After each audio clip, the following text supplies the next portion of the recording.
वार्ता से पहले ईरानी राष्ट्रपति पेज़ेश्कियान का बयान आया है, अमेरिका पर हमारा विश्वास नहीं, ये पेज़ेश्कियान ने कहा। अमेरिका ईरान को सरेंडर करवाना चाहता, ईरान बल प्रयोग के आगे नहीं झुकता, अमेरिका को वादों का सम्मान करना चाहिए।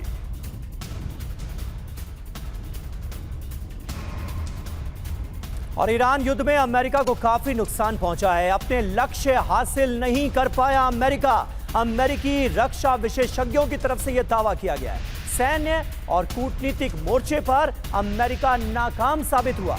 ट्रंप का मकसद अब तक पूरा नहीं हुआ। अल जजीरा की रिपोर्ट में यह दावा किया गया है।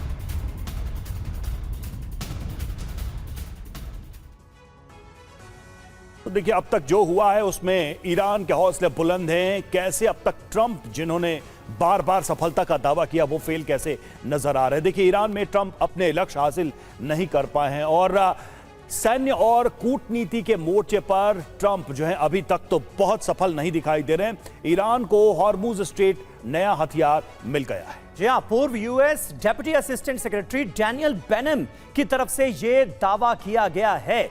और देखिए, टारगेट क्या था? सत्ता परिवर्तन, रिजीम चेंज कर देंगे, यह कहा गया। लेकिन नतीजा क्या हुआ? सरकार अब भी वही है, रिजीम बदली नहीं है, सिर्फ चेहरा बदला है। वो भी आयतुल्लाह अली खामनेई की जगह अब उनके बेटे मुश्तबा खामनेई हैं, जो कि उनसे कहीं ज्यादा आक्रामक है अमेरिका को लेकर। टारगेट परमाणु कार्यक्रम था, लेकिन लक्ष्य अब भी पूरी तरह से अधूरा है। अमेरिका बार बार कह रहा है कि संवर्धित यूरेनियम सौंप दिया जाए, लेकिन ईरान इसके लिए तैयार नहीं। टारगेट की बात करें तो देखिए, मिसाइल भंडार एक बड़ा टारगेट, ये इजराइल का भी कंसर्न था। इसका नतीजा क्या है? मिसाइल भंडार अभी भी मौजूद है और ये ईरान की सबसे बड़ी ताकत बन के भी उभरा है। बड़ी बात यह है कि डैनियल बेनम यूएस के लिए मध्य पूर्व मामलों की रणनीति बनाते रहे हैं और उनकी तरफ से ये बातें कही गई हैं। सवाल यहां पर यही है संजय मेस्टन सर की, ट्रंप फेल हुए हैं। सवाल इससे यह भी पैदा होता है कि जब बातचीत के टेबल में बैठेंगे तो यहां मजबूत स्थिति अमेरिका की कैसे होगी?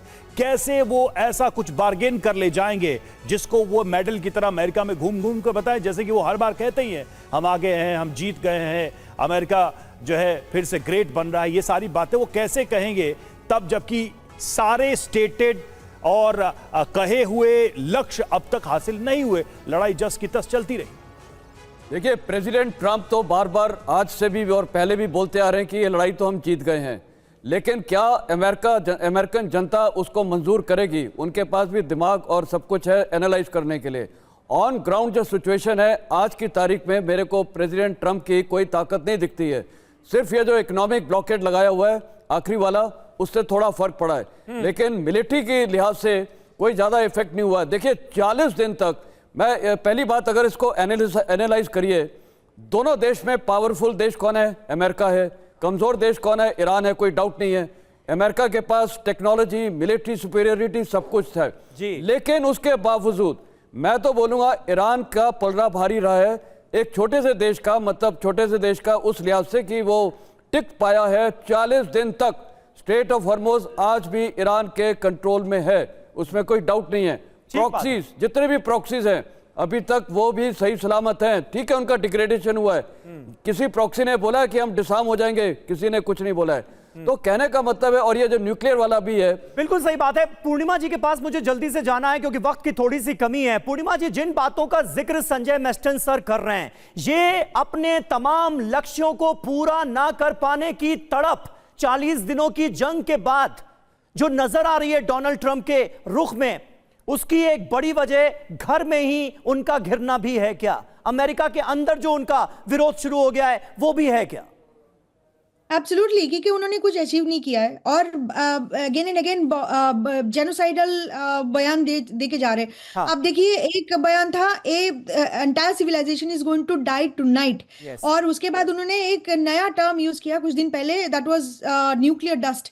उससे पहले ये टर्म आपने कभी नहीं सुना। This is not a scientific term at all. ये this came about by B-2 bombers creating nuclear dust. Basically आपने पूरा 93 मिलियन पीपल को अपने दुनिया से हटाने की बात करो। This is ethnically genocidal call जो प्रेसिडेंट ट्रम्प कर रहे हैं। This is something is going to become extremely difficult. आपने जो बात कही है वो बहुत महत्वपूर्ण है। रियाज साहब जल्दी से इसका जवाब दीजिए। आप इतनी ज्यादा उम्मीद जता रहे हैं इस बातचीत को लेकर, और बात देखिए कहां से कहां पहुंचती हुई नजर आ रही है। दोनों का रुख क्या है आपके सामने, जल्दी से।